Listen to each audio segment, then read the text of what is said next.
Like a beer sitting out for far too long, beer sales are growing relatively flat, declining by 0.4% in 2021. But that is not the case with non-alcoholic beer. Keurig Dr. Pepper announcing a $50 million investment in athletic brewing. That's part of a $75 million fundraising round. Let's talk about it with Bill Shufelt. He's the athletic brewing founder and CEO. He joins us now from the brewery out there on the West Coast. Good to see you, sir. How do you quantify how fast non-alcoholic beer is growing? And what do you attribute it to after a couple of very heavy drinking years during COVID? For sure.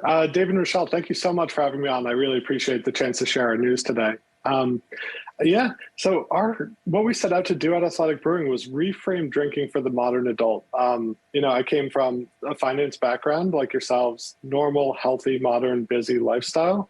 But alcohol fits great in like 1 or 2 nights a week. We wanted to extend that to 7 nights a week and the entire population.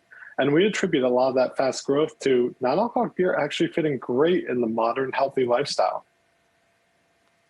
So, Bill, what do you plan on doing with this investment? What is the next step here? We, unlike most companies in the category, we set out to totally reimagine what non-alcoholic beer is, both in product quality and in marketing and how the product makes you feel when you hold the can in your hands.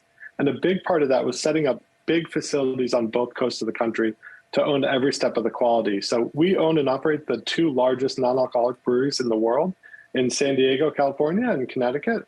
And so we've laid the tracks through investment there. Now it's time to invest in category growth, team growth, and push towards profitability. A lot of different directions you could go with the fundraise. What in particular works about Keurig Dr. Pepper? Yeah, so exactly that. We've thought about a lot of different options, anything from private investment, so family offices, venture capital, private equity, or beverage strategics, even out to the public markets. And, some of those future outcomes are still on the table. But in Keurig Dr. Pepper, we saw a values-aligned partner who knows what the road ahead looks like, someone who can, look over our shoulder, advise us on anything from, supply chain, logistics, finance, marketing, and more than anything, it was about the people. We got to know Bob, Justin, and the team over a multi-year period and loved everything we saw and how they were collaborative, creative, fast-moving. And there's a lot of values and mission statement alignment, too, between the 2 companies. So it was really a natural partnership that was super exciting. And speaking of partnerships, I want to talk about some of the national retailers that you've joined with: Walmart, Target, Publix, Costco, also in the UK expanding with Tesco as well. What do you think is the appeal there? What is the real selling point when you're trying to come to these major retailers? For sure. Just like you touched on out of the gate. So the adult beverage occasion set is pretty set. Different generations, different days of the week, things like that. And trends aren't great. Well, non-alcoholic beer fits great in the modern lifestyle and opens up the adult beverage world to any day of the week, any person in the entire population. And so a lot of retailers have been adapting their non-alcoholic set and seeing great incremental growth. So not cannibalizing overall alcohol, but adding 3, 5, 8% of the overall category. So when we started, non-alcoholic beer was about 0.3% of overall beer sales. At some leading retailers, it's 5 or 8% of overall beer sales these days. Want to ask you a couple of questions about what's next in terms of expansion. Where do you go from here? Is an IPO in the plan? And what about the possibility of a cannabis beer?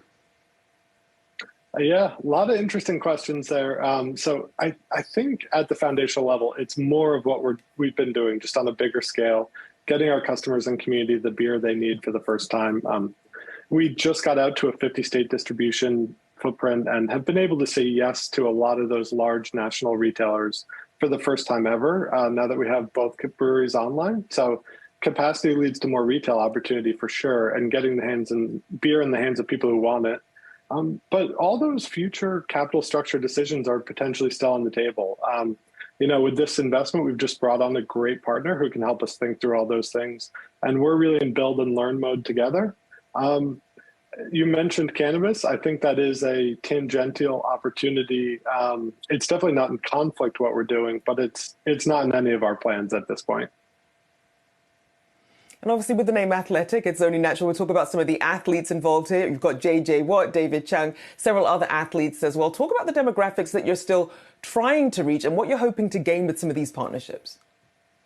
Yeah, so a lot of these partnerships excitedly came through totally organically. These are high performance individuals who are really excited to, participate in the full social elements and relaxation reward moments of drinking without the side effects the next day on their performance or their nutrition.